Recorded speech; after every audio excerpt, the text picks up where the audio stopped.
BFM TV. Parlons justement des secours, de l'urgence avec vous, Barbara Minck, porte-parole de pompiers de l'urgence internationale. Vous êtes notamment intervenue sur Haïti. Oui. Vous connaissez bien ces paysages de désolation, ces paysages dévastés.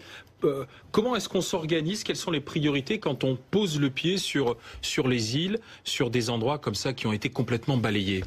Comment on établit les priorités? Les priorités, de toute manière, c'est le sauvetage à personne. Ça, c'est notre première priorité. Donc l'humain. Voilà, l'humain, tout à fait, comme une intervention de pompiers, parce que dans notre organisation, nous avons quand même cette double casquette. Nous sommes des bénévoles, mais nous sommes aussi avant tout des pompiers professionnels ou volontaires. Mais quand les routes sont coupées, quand les liaisons sont coupées... Eh bien voilà, donc il faut pouvoir se déplacer. Donc nous-mêmes, alors je parle au nom de notre association, les autres se débrouillent comme ils peuvent, j'imagine. Nous sommes une petite équipe légère, mobile. Alors certes, peut-être moins de moyens, mais en revanche, à même de nous déplacer plus facilement. Nous allons nous déployer cette nuit, enfin nous partirons demain à Punta Cana en République dominicaine. Ce sont des endroits que nous connaissons, donc d'un point de vue logistique, et nous savons que là-bas il y a beaucoup d'hélicoptères, donc ça peut être quelque chose qui va nous aider justement à nous déplacer plus facilement. Donc l'humain tout d'abord, ensuite un soutien logistique, ça peut être du bâchage par exemple, et puis de la potabilisation, parce que l'eau potable c'est vraiment ce qui va manquer, et donc ça va être une de nos priorités. Et là c'est ce qui manque sur place, hein, l'eau potable. Oui, c'est toujours le cas, parce que les images qu'on voit sont pas sans rappeler ce qui s'est passé. Comment est-ce qu'on pallie le manque?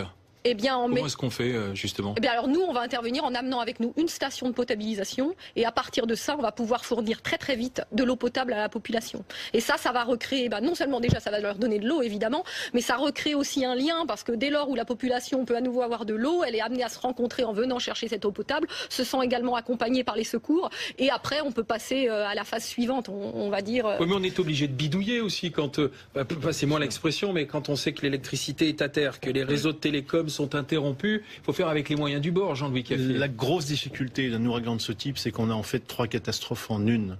On a les vents, bien évidemment, donc la tempête très forte qui cause certains dégâts. On a l'inondation avec les pluies très conséquentes qui provoquent d'autres dégâts.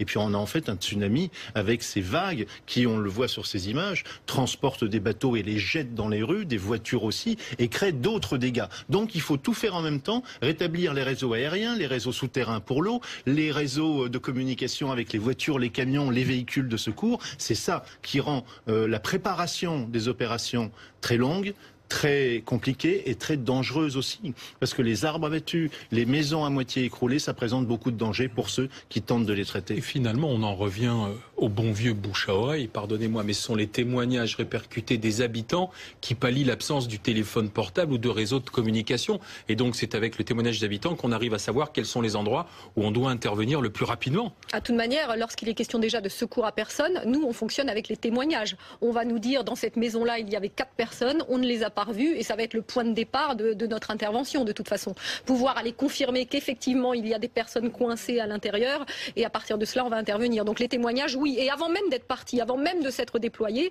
en ce moment alors que nos préparatifs se mettent en place. Vous collectez des informations. Exactement, des informations sur place d'interlocuteurs variés qu'on peut avoir à différents endroits. Et Barbara Minck, donc de porte-parole de pompiers d'urgence internationale.